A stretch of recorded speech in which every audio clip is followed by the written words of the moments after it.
আবারও চলে এসেছি অ্যাডভান্স বাংলার দিবাদীপ প্রহরে পাঠ নিয়ে এবং দিবাদীপ প্রহর পাঠে আজকে লাস্ট ক্লাস তোমাদের। যাই হোক, আমরা চলি আমাদের ক্লাসে। আমরা পড়ছিলাম দিবাদীপ প্রহরে। আমরা বলেছিলাম যে এটা একটা দিন দুপুরে একটা গরম রৌদ্র মধ্যে ঘটা একটা ঘটনা। একদিন সকালে হাড়ুঘোষের মেজ ছেলে নেপলাকে গোখরো সাপ কামড় দেয় এবং দংশন করলে সেখানে সেই দংশন করার পরে সে একটা ইটের গাদার মধ্যে গিয়ে লুকোয়। তবে এখানে বিশ্ববাগদি বলে যে পাড়ার একজন লোক সেই ইটের গাদা থেকে বল্লমকে তার বিদ্ধ করে তাকে বের করে আনে এবং সে বলে যে এরকম সাপ এত বড় লম্বা মোটা সে কখনো দেখেনি।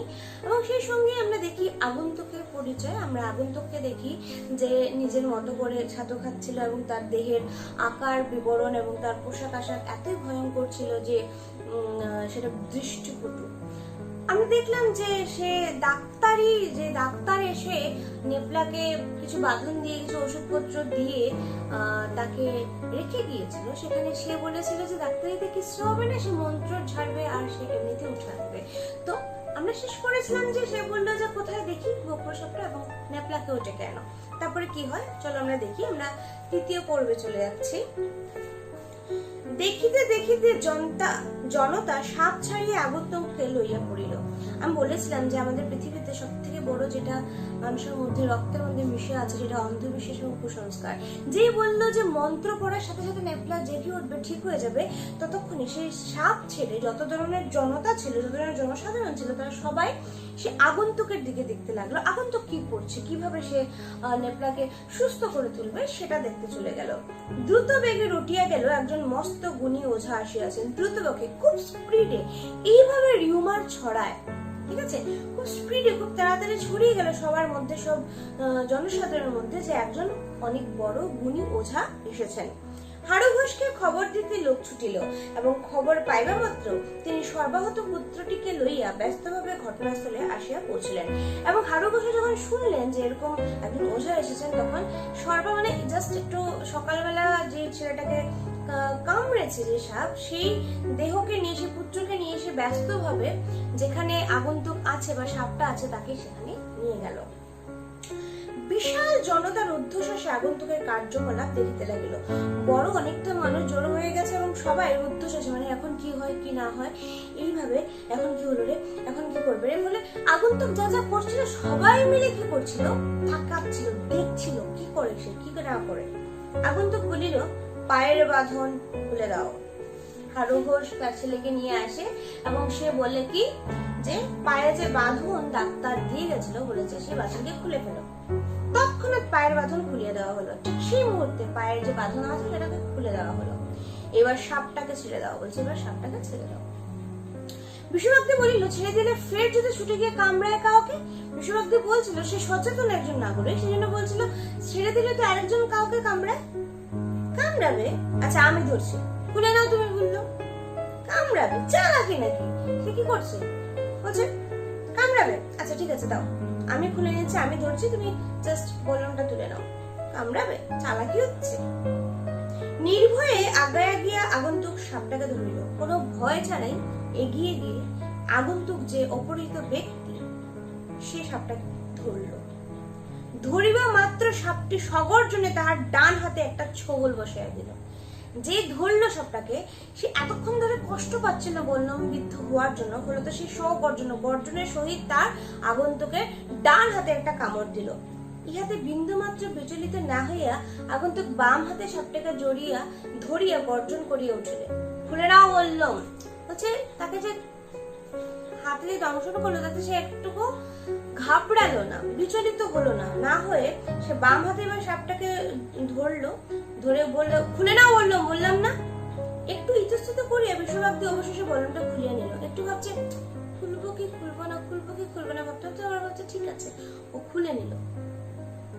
সাপটা আগন্তুকের বাম হাতে দংশন করিল এবং বাহু পাকে সমস্ত হাতখানা বেষ্টন করিয়া ধরিল। তারপর যে বাম হাতে তাকে ধরা ছিল সে বাম হাতেও দংশন করলো এবং পুরো বাঁ হাত ধরিয়ে পেঁচিয়ে তাকে তার বাঁ হাতের মধ্যে এভাবে আটকে রইল। ঠিক আছে, পুরো বাঁ হাতকে ধরে আটকে রইল। কি বলছিল আগন্তুকের সমস্ত মুখে অদ্ভুত হাসি, প্রচন্ড বাজে হাসি, তার মুখে অদ্ভুত হাসি। ছাতু মাখা খোঁচা খোঁচা গোফদারি ভেদ করিয়া বিকট একটা অট্টহাস্য চতুর্দিক কাঁপাইয়া গেল। যে ছাতু, এই যে তার পুরো মুখের মধ্যে যেটা দাড়ি ছিল খোঁচা খোঁচা, সেই খোঁচা খোঁচা দাড়িগুলো ভেদ করে তার অট্টহাসি, জোরে জোরে, অট্টহাসি মানে জোরে জোরে হাসতে হাসিটা ফেলে গেল, চারিদিকে কাঁপিয়ে তুললো, বিকট একটা হাসি হাসলো। রাগ করছো কেন চাঁদ? দাও, চুমু দাও আমাকে। কাকে বলছে? ক্রুদ্ধ বিষয়ের তাহারে অনুরোধ রক্ষা করিল। তৎক্ষণাৎ সাপটি গণ্ডদেশে একটা করাল চুম্বন অঙ্কিত করিয়া দিল। যখন বলছে রাগ করছো কেন চাঁদ, সাপকে উদ্দেশ্য করে সে আগন্তুক বলছে, বাম হাতে দড়িয়ে ধরেছিল, বললাম জড়িয়েছিল, রাগ করছো কেন চাঁদ, চুমু দেবে, দাও। যে কথা বললো, আমাদের লেখক বললেন যে সাপ কিন্তু আগন্তুকের কথা রেখেছে এবং তার সেই সময়ে ঠিক তার গণ্ডদেশে অর্থাৎ গলায় আরেকটা ছোবল মারল। এই বলে আমাদের দ্বিতীয় পর্বের শেষ। আমরা চতুর্থ পর্ব দেখব। সন্ধ্যার আর বেশি বিলম্ব নেই। সকালবেলা মারা হয়েছিল, দুপুরবেলা ভিড় আগন্তুকেরই, এবার সন্ধ্যার দিকে যাচ্ছে। উত্তেজিত জনতা কলরব পরিদেশে, এবার উত্তেজিত হয়ে গেছে জনতা, কি হচ্ছে কিনা, এবার চিৎকার চেঁচামেচি করছে। হারু ঘোষের মেজ ছেলে এবং আগন্তুক উভয়েরই মৃতদেহ পাশাপাশি পড়িয়া রয়েছে। সবটা নাই, কি হলো? যে বাঁধনটা খুলে ফেলতে বলায় বিষ পুরো শরীরে চলে যায় এবং নেপলার মৃত্যু হয়। ঠিক একইভাবে তিন জায়গায় আগন্তুককে দংশন করে আগন্তুক মারা যায় এবং দুজনের লাশ পাশাপাশি অবস্থায় দুদিকে পড়ে থাকে, যেটাতে পুরো জনতা, পুরো জনসাধারণের মধ্যে একটা চিৎকার আওয়াজ করে শুরু হয়ে যায়। আর এই ফাঁকে সাপ কিন্তু চলে গেছে। দারোগা আসিয়া প্রবেশ করিলেন। যেহেতু ভিড় ঘটনা ঘটার পর আমাদের পুলিশ শাসন এখানে এসেছেন, দারোগা এসে প্রবেশ করে তিনি এসে একটু ঝুঁকিয়ে আগন্তুকের মুখটা ভালো করে অনেকক্ষণ নিরীক্ষণ করলেন। তিনি এসে ঝুঁকে সে আগন্তুক যে কিনা সাপকে ধরে আদর করছিল, নেপলাকে বাঁচাবে বলেছিল, সে এখন নিজে মৃত, সে ভালো করে দেখলো, মুখটাকে ভালো করে নিরীক্ষণ করলো, অর্থাৎ দেখলো। তাহার পর বলিলেন, একেই তো আমরা খুঁজছি। ভালো করে দেখে তারপরে বলছে, আরে একেই তো আমরা খুঁজছি। শোকার্ত হারু ঘোষ বলিলেন, এ কে বলুন তো? শোকার্ত অর্থাৎ শোকে আর্তনাদে জর্জরিত হারু ঘোষ, কারণ তার ছেলে মারা গেছে। তো সে হারু ঘোষ জিজ্ঞেস করছে, কি এই লোকটা কে, আপনি চেনেন? একটা পাগল, পাগলা গারদ থেকে পালিয়ে এসেছে। একে ধরবার জন্য চারিদিকে ফটো পাঠিয়ে হুলিয়া বার করা হয়েছে। হুলিয়া অর্থাৎ নকল ছবি। একজন মানুষকে যদি চেনা যায় না, তখন তার অন্যের কথা মতো সে দেখতে কেমন, তার নাক কেমন, তার দাড়ি কেমন, এরকম বলে বলে একটা স্কেচ তৈরি করা হয়, যাকে বলে হুলিয়া। তো বলছে একে এসে পাগলাগারদ থেকে বেরিয়ে এসেছে এবং একে ধরবার জন্য আমরা এভাবে স্কেচ তৈরি করে রাস্তায় রাস্তায় সবার কাছে আমরা পাঠিয়ে দিয়েছি। বিশ্ববাগদি নিকটেই দাঁড়িয়েছিল, যে বিশ্ববাগদি সাপটাকে ধরেছিল। যে বিশ্ববাগদি প্রথমত সাপটাকে ছাড়তে চায়নি এবং সে বিশ্ববাগদি দাঁড়িয়ে দাঁড়িয়ে সে শুনছিল এবং বলছে, তিক্ত কণ্ঠে সে বলিয়া উঠিল, তিক্ত মানে বিষাক্ত ভাবে সে বলে উঠলো, পাগলা নয় কে? সবাইকে ধরে পাগলা করে দিয়ে পুরন আপনি হুজুর, ছি ছি ছি ছি ছি, কি কাণ্ড। বলছে যে কে পাগল নয়, সবাই পাগল, সবাইকে নিয়ে যান, আপনি পাগলা গাড়াতে ধরুন। বলছে ছি, কি কাণ্ড। অন্ধকার ঘনীভূত হইয়া জনতা ক্রমশ ছত্রভঙ্গ হইয়া পড়িল। তারপর সন্ধ্যার পর রাত হয় এবং রাত হওয়ার পর জনতা যে যার বাড়ি, যে যার জায়গায় চলে যায়। এখানে গল্প শেষ। তো যেটা বলছিলাম, ছোট গল্পের সব থেকে বড় একটা বৈশিষ্ট্য, গল্প শেষ হওয়ার পরেও আমাদের মনে হয় গল্প শেষ হয় না। তো আই থিঙ্ক তোমাদের মনে প্রশ্ন যাচ্ছে যে তারপর কি হলো, হারু ঘোষের কি হলো, বা সেই বিশ্ববাগদি আর কি করলো, বা এরকম আরো ঘটনা ঘটলো।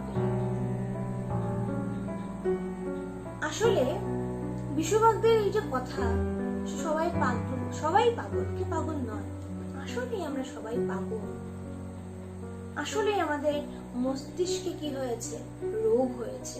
আমরা মানসিক ভাবে আমরা অসুস্থ। আমরা সত্যি সত্যি আমাদের দরকার একজন সচেতন মানুষের, একজন সচেতন সাইকিয়াট্রিস্ট আমাদের দরকার।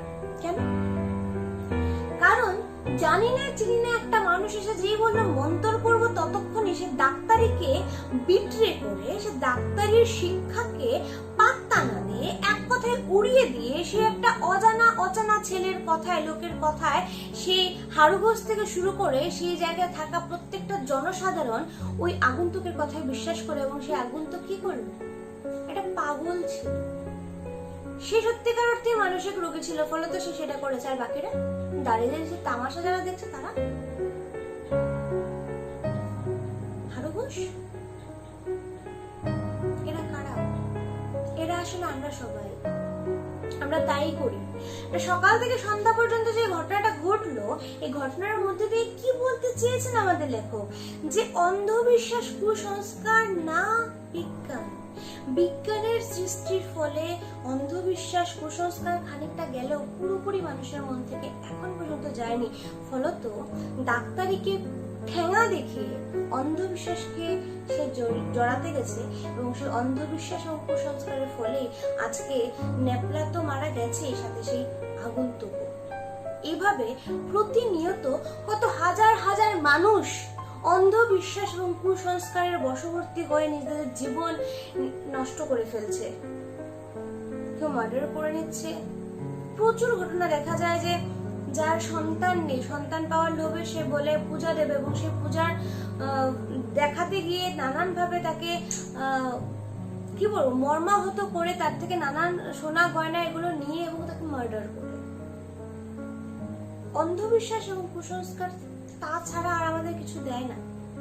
যদি কিছু দেয় তবে সেটা হচ্ছে গিয়ে একমাত্র দুঃখ, কষ্ট, যন্ত্রণা। বাস্তবতাকে নিয়ে বাঁচতে শেখা, এটাই দেখানো হয়েছে এই উক্ত গল্পের মধ্যে। আমরা যেন ভবিষ্যতে অন্ধবিশ্বাস কিংবা কুসংস্কারের মধ্যে আবদ্ধ হয়ে না যাই, যাতে আমাদের অবস্থা ন্যাপলা কিংবা আগন্তুকের মতো না হয়, সেই চেষ্টাই আমরা করি। এই একটা ইঙ্গিত আমাদের দিয়েছেন। এবং এই দিবাদ্বীপ প্রহরের নামকরণটা এই জন্য সার্থক। আগেও বলেছি যে যেহেতু একটা দুপুরে একটা মস্ত বড় ঘটনা হয়ে যায় এবং একটা জীবন, দুটো জীবন চলে যায়, ফলত এটা একটা সার্থক ছোট গল্প। এটা তার নামকরণও সার্থক হয়েছে, এবং এই গল্পটার মধ্যে দিয়ে লেখক একটা ব্যঙ্গমা দেখানোর চেষ্টা করেছে। এটা ব্যঞ্জনার মধ্যে দিয়ে, ব্যঞ্জনা আমি বলেছিলাম যে ডিরেক্টলি কিছু না বলে পরোক্ষ ইনডাইরেক্টলি ভাবে তোমাকে যখন কেউ কিছু বলতে যায় তখন তাকে বলে ব্যঞ্জনা। সে ব্যঞ্জনার মাধ্যমে লেখক আমাদের চোখে আঙুল দিয়ে বলতে চেয়েছেন যে অন্ধবিশ্বাস আর কুসংস্কার কখনো জীবন দেয় না, বরঞ্চ জীবন নিয়ে নেয়। তো আমরা যেন ভবিষ্যতে এই অন্ধবিশ্বাসে এবং কুসংস্কারে জড়িয়ে না পড়ি, না কখনো কাউকে জড়াতে দেই, এই প্রতিজ্ঞাটা করি। তোমাদের মধ্যে অনেকেই আছো যারা ভূত, যারা তাবিজ এসবে বিশ্বাস করো। আমার কথা না, যারা পণ্ডিত আসলে তাদের কথা নিয়ে আমি আমার বক্তব্য রাখছি।